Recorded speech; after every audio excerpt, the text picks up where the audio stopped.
Is your thyroid medication making you feel worse? Nobody wants that. When you start on a medication or a supplement or anything, you're doing it in an attempt to feel better. You're doing it in an attempt to make symptoms go away, to address the root cause of your problems. Nobody goes on a supplement or a medication trying to feel worse. But some thyroid medications can sabotage your health. And that's what we're going to talk about today on the Health with Hashimoto's podcast. Welcome to this week's podcast. I am Esther. I am the host of Health with Hashimoto's. Every single week, I want to help you improve your health. I want to help you know that you are in charge of your health. You are the CEO of your own health. And that means you are the ultimate decision maker. You might have people on your quote board of directors, people who are advising you, people who are telling you their best suggestions for your overall health. And they are speaking to their specialty. So your doctor is looking at your health with the doctor's lens. Your chiropractor is looking with the chiropractor lens. Your therapist is looking with mental health lens. Your pastor is looking with the spiritual health lens. Everybody is advising you with their specialty in mind because that's what they're good at, right? Your job as the CEO of your health is to put all of the pieces together and to make an informed decision about what is going to be best for your overall health. That is your body, your mind, your spirit, your diet, your environment. Putting it all together, putting all of the pieces together, factoring in what does this season of life look like? Are you really busy with the kids or with your parents or with your job? What kind of stressors and what kind of load are you carrying right now? What can you incorporate into your life? What can you change? How can you improve your health? Only you know the actual answers to that. Everybody else makes their best guess and their best suggestion based on what they know. And now you get to put the pieces together. And every single week, I am here to talk to you about that, to help you make the best decisions possible for you and for your health. And recently, I was reading in one of the Facebook groups I'm on, and somebody asked a question about, I think she was actually asking about energy levels, and somebody mentioned levothyroxine. And the conversation went from there. I am going to read to you one of the comments that immediately caught my attention because I had no idea. This is what the comment was. It says, "Did you know that levothyroxine contains gluten and a ton of other awful fillers and dyes? I literally just discovered that a few months ago, and I am currently working on getting off of it. I was shocked. Apparently, it is not common knowledge. I've been gluten-free for 10 years. It's on all of my charts, and not one doctor had connected the dots until I brought it up." Okay, end of comment, end of quote. I didn't know that. I have been a nurse for over 20 years, coming up 25 years that I have been a nurse. I've been in healthcare longer than that. I have written levothyroxine and Thyroid on so many charts, but there's nothing in the literature. Like when you open a drug book, they make drug books for nurses, and it tells you what the drug is for. It tells you the timeline, like how soon it's going to take effect, how long it's going to be there. It tells you the drug interactions. Can you take this drug with another drug? It tells you sometimes the food interactions. It tells you the side effects. It tells you what to tell your patient if they missed a dose. Like, should they take it right now or should they wait until their next dose? It tells you so much information, but never have I read that levothyroxine contains gluten, because in the drug book and in the databases, when you're entering drugs and medications, it does not contain the fillers. There's no way for your nurse or your doctor to know what fillers are in your specific medication. And now I'm wondering if that is one reason that a lot of people throughout the years have told me I can only do brand name Synthroid. Out of all of the medications that I've ever typed into somebody's chart, that is the most common one that people will say, I can't do the generic, I have to do the brand name. And one of the biggest differences is the fillers. In Synthroid, the brand name Synthroid, there is no gluten. It is gluten-free. It is also sucrose-free. It has lactose and corn, possibly corn starch is the corn, and some dyes. That is what is in the fillers of Synthroid. The levothyroxine, just the brand or the generic, that could have gluten depending on which company is making it and what they put in for their fillers. It could have gluten, it could have lactose, corn, sucrose, it could have dyes. You have to do a bit of research on your own. Your doctor, your nurse, they are not going to know. Your chiropractor is not going to know. The only person who is going to know this is the pharmacist. When you get your medications filled, whatever medications you get filled at your pharmacy, ask them to look it up. So after reading this comment, I called my pharmacy. You can do the same thing. Call your pharmacy. Now, I live in a very small town, and I actually went to high school with one of the pharmacy. I don't know if she's the pharmacist or pharmacy tech, but she answered the phone. I only told her my first name because that's the, size of town I live in. And she was able to look it up. My entire phone call from getting, to the menu to being able to connect to the pharmacy to having her answer my question, it was a total of 3 minutes. You have time for this. I called, I said, this is the medication. Can you look it up and find out if there's any gluten in it? And she did. And she's like, okay, I know there's some place I can check. And she read all of the fillers off to me, just right over the phone. And then I just love her. She said, I'm going to make a note on this one that says gluten-free. And she's also flagging my charts to let me know that if the brand changes, if the pharmacist or if the pharmacy changes which levothyroxine they get in the future, that they'll let me know.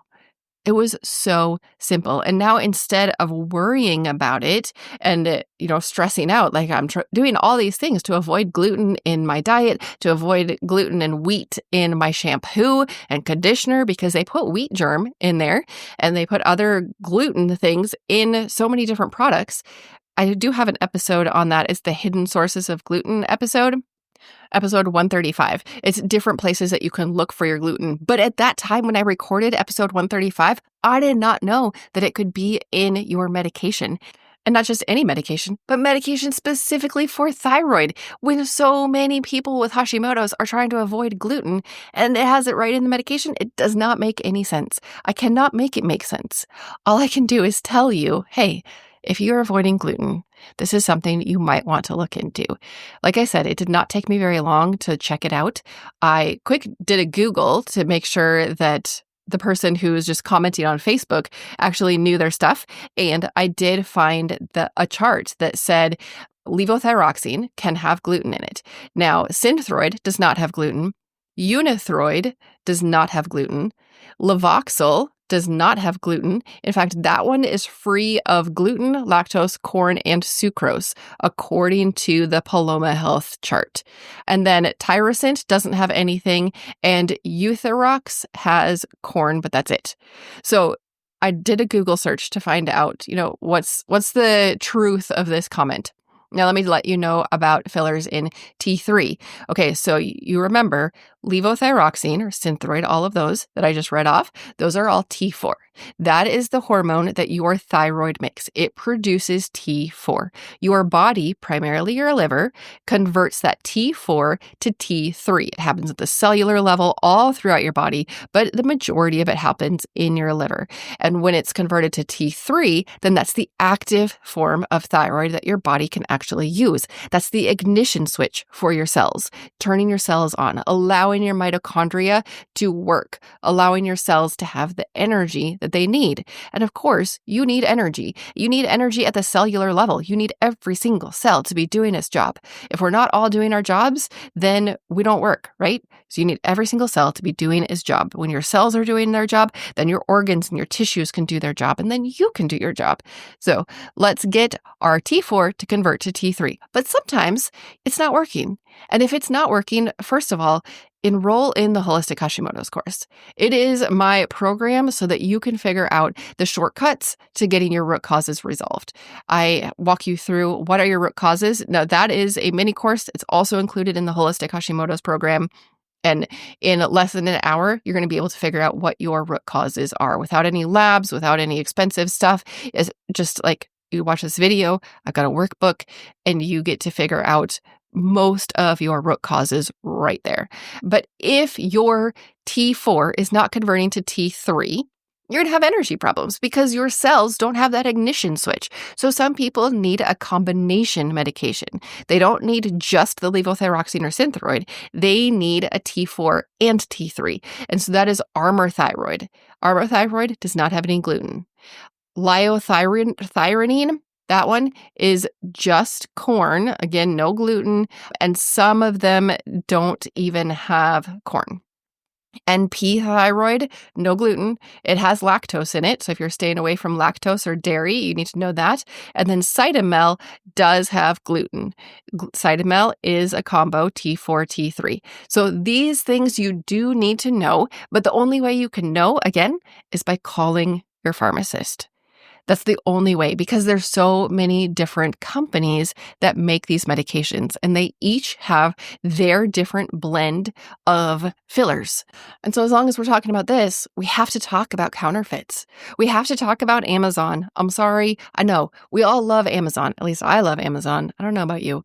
I love Amazon. I love the convenience. I love to be able to know, oh, I need this. Like the other day, I needed command hooks. So instead of putting it on my shopping list and then waiting until I went into the nearest city, which for me, I don't go very often, I just put it in my Amazon cart. And then once a week or so, I just check out. Or if I need it quicker than that, I just check out right away. I know I would love to shop local, but I guess, my convenience outweighs my going into town and shopping local. So anyway, let's talk about Amazon. Amazon has a lot of counterfeits. And there's no way for you to know when you order if it's a counterfeit or if it's real. There have been some companies who buy, quote, their products off of Amazon, knowing that it's not actually theirs. And they get the product, and of course it's not theirs, it's a counterfeit. And they have done analyses, and they have found that what looks like their product is filled with nasty stuff. Chalk, sawdust, wheat, like stuff that we wouldn't want to consume. Counterfeits are rampant, unfortunately. So my personal policy is I do not buy any supplement off of Amazon. None. I do not buy supplements off of Amazon.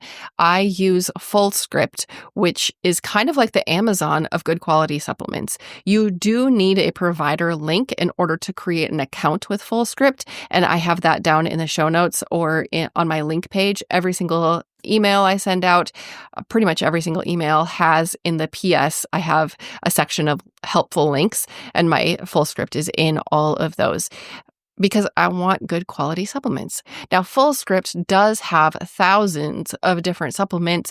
It has so many different things that you can look up, and they have made a commitment to good quality supplements. They have hundreds of brands. Every kind of supplement that you could think of is on there. And so when I need some supplements, I go to FullScript. That is where I get most of my stuff. It's also where I get, protein powder and things like that, because I can trust them. I don't trust Amazon for supplements. Now, that was just something that I thought of because we were talking about fillers and medications. And I just want you to know that. I want you to know, please don't buy supplements off of Amazon. Another thing that can happen on Amazon is, people can sell their own things on Amazon, especially if they have a lot of it. There have been some people who, this happens especially with network marketing companies, they buy it for themselves and they get a backlog. Some network marketing companies require you to order a minimum every month. Some don't, some do. And so some people will build up this stockpile of stuff that they're never going to use. And then they're like, oh, what am I going to do with all this? I'm going to sell it on Amazon. So they do, and it's the real deal, but it's expired because it sat in their closet for a long time until they're like, oh my goodness, what am I going to do with all this stuff? If you buy a product off of Amazon, always check the expiration date, because this has happened. Again, it's from companies buying, quote, their own thing off of Amazon and doing an analysis on it, but they actually just get the bottle and they're like, oh yeah, this is expired. So another reason, don't get your stuff off of Amazon. There are things that you can get off of Amazon, but supplements are not one of them. If you're going to get the activators that I talk about on this podcast a lot, get them directly from the company. Now, I use Protandim NRF2, NRF1, and NAD. I use those every single day I take them because they activate my own body to do what my own body is designed to do. That Protandim NRF2, it tells my body to activate the NRF2 pathway, which is in charge of creating antioxidants. It's in charge of lowering oxidative stress. And when your oxidative stress is lower, your inflammation goes down. Super, super important. I take the Protandim NRF1 to activate my NRF1 pathway. And what does that one do? It's in charge of your mitochondria, the energy production of the cell. If I want my cells to have enough energy, I need to make sure that my mitochondria are working. So I want to activate that pathway because both of those two, that are NRF2 and NRF1, they slow down as you age. And I want to get them back up to the levels like when I was a teenager safely. So I take both of those every day. I also take something that activates my NAD+. Now, your NAD is like the CEO of the cell. It's the thing that makes the decisions. It tells your cells what to do. Clean up, destroy, produce energy, mobilize, and utilize fats. Your NAD is so powerful. But I'm going to tell you something that I tell all of my new customers. Start with the dual synergizer, the Protandim NRF2 and NRF1, and do that for 6 months. Get your body creating more antioxidants and more mitochondria, and then add in the NAD. You can do it all together. But what I have found for a lot of women is the NAD is too powerful right at first, and they feel really gross. I accidentally took it for a while when I first started. I was filling up little supplement containers for myself and my husband, and for some reason, I added the NAD to mine. I don't remember if I was just thinking it was going to be an experiment or whatever. And a couple days in, I felt like nauseous. I felt morning sickness. And yet I knew that wasn't a problem. It was the NAD. I just felt really kind of gross.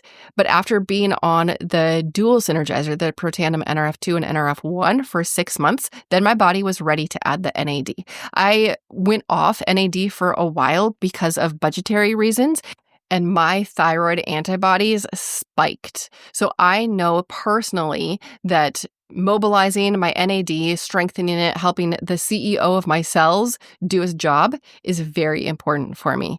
And as far as those go, the Protandim line, it's proven in all mammals. And you're a mammal. So those are what I recommend for everybody. Now, LifeVantage is a direct sales company. You can only get it from the company, or ironically, for this episode, they do sell on Amazon and they sell direct from the company. So you'd have to order, make sure that it's LifeVantage selling it to you on Amazon. But quite honestly, just get it through me. Use my affiliate link or get it directly from the company. Again, don't use Amazon. I've never verified, but I have heard that if Amazon is running low or runs out in one bin and they have a counterfeit, obviously it doesn't say counterfeit, next to it, they'll just pull from that bin and fill your order because you wanted, XYZ, and in this other bin is XYZ. I have not verified that, but just another reason that I would not order any supplement from Amazon. So I order from FullScript. LifeVantage stuff, the activators, I order directly from Amazon or from LifeVantage, and I get Seed. That is my favorite pre and probiotic. You can get those on FullScript, or you can get them direct from the company. If you get them from Seed directly, they will give you a friends and family link that you can share with others so that in the future you can get a discount on your own order. So that is one reason. Well, actually, I order from Seed because they weren't available on FullScript when I started using them. But I keep using their website because I get to share that coupon link with my friends. So if you want a coupon link, let me know. I only get one at a time. I do not have an affiliate link for Seed, but I do get one coupon at a time. So if you want a little coupon link, let me know. And again, I have the affiliate link for all the LifeVantage products, and I have the FullScript down below in the show notes. All of those will be there. So know where you're getting your medications and your supplements from. Make sure you're getting it from a quality source, direct from the company or from FullScript. If you're getting a medication, talk to your pharmacist and ask what fillers are in it. Is there gluten in my medication? Because if you're avoiding gluten, you don't want your medication to be giving you gluten while you're doing your best to avoid it in all other areas of your life. I hope this episode was helpful. If it was helpful, will you leave a rating and review? Those matter so much. They really tell the podcast algorithms that this is a quality podcast worth showing to other people. Your ratings and reviews just help so much. I appreciate you, and I will see you next week on the Health with Hashimoto's podcast. This podcast is for informational and educational purposes only. Please discuss any concerns and plans with your trusted healthcare professional. If you found this episode helpful, will you please share it with a friend? I'll see you next week on the Health with Hashimoto's podcast.